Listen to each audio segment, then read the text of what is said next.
नमस्कार, आप देख रहे हैं आईएनडी टीवी न्यूज और मैं हूं आपके साथ साक्षी। आइए रुक करते हैं तमाम बड़ी खबरों की ओर।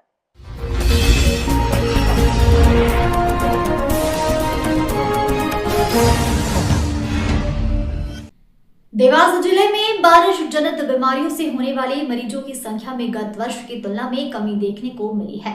देवास जिला मलेरिया अधिकारी दौलत पटेल ने जानकारी देते हुए बताया कि मलेरिया विभाग के द्वारा सतत प्रयास कर लोगों में जो जागरूकता लाई गई है वह काबिलिए तारीफ है, जिसके चलते जून से लेकर दिसंबर माह के मध्य बारिश के दिनों में होने वाली डेंगू, चिकनगुनिया और मलेरिया के मरीजों में कमी देखने को मिली। वर्तमान में देवास में डेंगू के 6 मरीज, मलेरिया के 4 मरीज और चिकनगुनिया के 3 मरीज अब तक पाए गए, जबकि गत वर्ष इस वर्ष की तुलना में दोगुनी से ज्यादा अधिक मरीज देखने को मिले थे।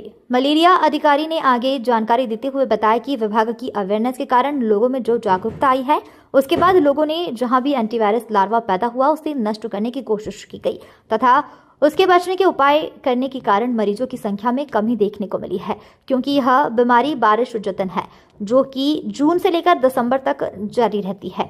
अब जो बारिश रुक गई है, बंद हो गई है, इसलिए धीरे धीरे डेंगू, चिकनगुनिया और मलेरिया के मरीजों की संख्या में कमी हो रही है। देखिए, अगर हम सबसे पहले अगर मरीजों की बात करें तो डेंगू की अगर हम बात करें तो डेंगू के अभी तक जो है देवास ज़िले में 6 केस आए हैं, मलेरिया के 4 केस है और चिकनगुनिया के जो हैं 3 केस अभी तक रिपोर्ट हुए हैं। पिछले साल से निश्चित तौर पर इस बार केस कम हुए हैं और ये केस कम होने की वजह कई फैक्टर पर उसका डिपेंड करता है, जैसे बारिश का पैटर्न चेंज होना, वायरस की इनएक्टिविटी होना, यही सब कारण होते हैं जिस वजह से जो है केस में कमी आती है। हाँ, देखिए, लोगों की जागरूकता एक बहुत ही महत्वपूर्ण उसमें फैक्टर होता है। लोग जब जागरूक होते हैं कि बीमारियां कैसे फैलती है, जब हमारी टीम ने ये प्रचार प्रसार किया, आईसी करी, तो उनसे लोगों में वो जागरूकता आई, उन्होंने ये समझा कि बीमारियां कैसे फैलती है। तो निश्चित तौर से जो उनमें जागरूकता आई, उन्होंने फिर जो है मस्कीटो की जो ब्रीडिंग के स्पॉट होते हैं उन स्पॉट को उन्होंने ख़त्म किया और जैसे ही उनको कहीं फीवर आया तो उन्होंने अपनी जांच करवाई, तुरंत ट्रीटमेंट लिया। तो ये सब फैक्टर रहे जिस वजह से जो है केस में लगातार कमी आ रही है। कब तक चलेगा, कब तक रहेगी हमारे बीच? देखिए, जो बीमारियों का मौसम होता है वो जून से लेकर दिसंबर तक होता है। अब चूंकि बारिश थम चुकी है, मस्कीटो की ब्रीडिंग भी कम हो चुकी है, इस वजह से ये केस अब धीरे धीरे कम होने लगेंगे। आप हमारे माध्यम से आम जनता को क्या कहना चाहेंगे? आप लोगों के माध्यम मैं हमेशा यही कहता हूँ कि हमारा जो मीडिया होता है एक ये बहुत ही महत्वपूर्ण एक अपना रोल निभाता है लोगों में जागरूकता लाने के लिए।